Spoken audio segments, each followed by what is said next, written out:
जय श्री कृष्ण। मैं हूँ डॉक्टर हिना जमूवी से international Ishwar foundation women's president cosmic energy centre. तो हम पितृ पक्ष के ऊपर बातचीत चल रही है हमारी, ये 4th एपिसोड है। आपने आगे के एपिसोड नहीं देखे तो मेरी यूट्यूब चैनल है हिना डॉक्टर विजय ओझा, तो उसमें आप देख सकते हो। और मेरा बॉडी से प्रिडिक्शन भी आता है, उसमें डाउजिंग वास्तु सब एपिसोड दिए हुए हैं, फ्री में सिखाया हुआ है, तो आप उसका लाभ ले सकते हो। तो पितृपक्ष का हम 4th एपिसोड करने जा रहे हैं। तो आज मैं नया वाक्य सुना रही हूँ। अभी पितृपक्ष ऑलरेडी चल रहा है, तो थोड़ी रेमेडी भी दे दूँगी आपको कि पितृपक्ष में जब श्राद्ध में 7 दिन आता है, तो हमें पितृओं को याद करके उनके लिए ये पूरा वीक बनाया गया है, तो उसको हमें दान धर्म करना चाहिए। रोज़ भी गाय को हरा घास खिलाइए या लड्डू खिलाइए या गरीबों को खाना खिलाइए। उसमें लेडीज़, जेंट्स, छोटे बच्चों, बूढ़ों कि हमारे घर में 7 पीढ़ी में से किस किस की मृत्यु हुई है, यंग है, ये ओल्ड एज है, या तो अचानक से डेथ किसी की हुई है, पता नहीं है। तो पितृपक्ष में ये पूजा भी करवानी है, पिंडदान की भी पूजा करवाते हैं। तो ये काफ़ी फ़ायदेमंद रहता है, हमारे घर में पूरा साल अच्छा जाता है। और तभी कौवे को भी अच्छा रहता है, श्राद्ध में खीर खाने को मिल जाती है, पूरी खीर और ये सब भी। तो मैं आज नया पितृदोष के लिए वाक्य सुनाने जा रही हूँ कि एक हस्बैंड वाइफ थे और एक बच्चा था। तो उसमें हस्बैंड अचानक से डेथ हो गई, वाइफ फॉरेन गई हुई थी। तो वाइफ ने बोला कि मेरे हस्बैंड की अचानक से डेथ हो गई है और मुझे पता नहीं है कि उसने विल बनाई कि नहीं बनाई है, तो आप मेरा प्रॉब्लम सॉल्व कर सकते हो क्या, मेरे हस्बैंड के साथ मेरी बात करवा सकते हो।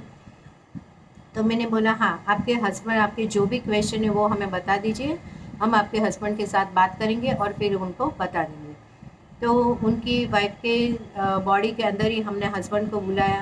तो वो हस्बैंड आए और उन्होंने कैलाश शंकर भगवान के पास बैठे हुए थे, पितृलोक में नहीं थे, और उसकी आत्मा भी अच्छी थी। हम लोग जब जाते हैं पितृदोष के लिए, तभी जब वो शरीर में आते हैं तब हम पूछ भी लेते हैं कि आप पितृ पक्ष में है कि कहाँ बैठे हो आप, यमलोक, कितने सारे पाताल लोक है कि कौन से लोक में बैठे हो, आप क्या कर रहे हो, वहाँ का क्या क्या प्रॉब्लम्स होती वो हमें बताइए। तो कई लोग अच्छे होते हैं तो हमारे साथ बात भी करते हैं। तो वैसे ही इनके हस्बैंड भी बहुत ही अच्छे थे। तो उन्होंने बताया कि फिर पहले तो आए तो गर्म मगज हो गए, आपने मुझे ऊपर से इतनी दूर से क्यों बुलाया। तो हमने बोला कि आपकी वाइफ को आपके साथ बात करनी है, आपकी वाइफ का नाम ये है, ये है। तो क्या हाँ सही बात है। तो फिर खुश हो गए, फिर बोले अच्छा हुआ, मुझे भी बात करनी थी मेरी वाइफ के साथ। और मेरी तो आपकी वाइफ पूछ रही है कि आपने बिल कहाँ रखा है बना के।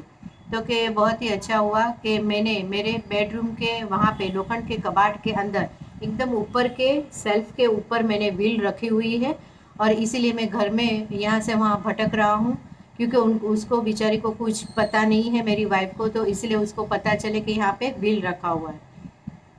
तो उसको वो मुताबिक विल बताया और सारी बातें भी की। उसकी वाइफ ने जो जो प्रश्न पूछे वो भी हमने बताया कि आपकी मृत्यु कैसे हुई, आपकी तो अभी डेथ थी ही नहीं जन्माक्षर के मुताबिक, और भाग्य में भी नहीं लिखा हुआ था। तो उन्होंने बोला सही बात है, लेकिन कई शत्रु ऐसे थे कि घर के रिलेटिव्स ही थे, और उसने हम लोग किसी का नाम नहीं लेते यहाँ पे।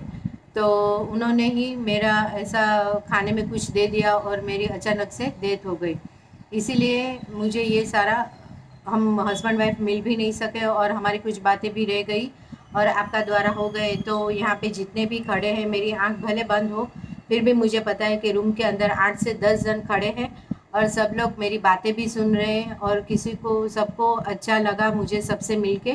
तो मैं आप सबको बहुत ही आशीर्वाद प्रदान करता हूँ कि बहुत अच्छा कार्य आपने आज किया हुआ है कि मेरी और मेरी वाइफ से बात करवा दी।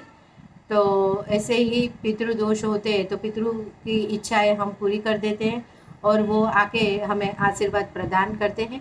आपके भी कोई कार्य ऐसे अधूरे हैं तो हमें बता दीजिए, हम कार्य पूर्ण कर देंगे। ऐसी छोटी छोटी कहानियाँ बहुत है पितृ पक्ष के लिए। तो पितृ आते हैं तो कैसे आते हैं, क्या बात करते हैं, तो हमारा 3 एपिसोड आगे भी मैंने बताया है, वो तो पितृ पक्ष के द्वारा आप जान सकते हो। Thank you.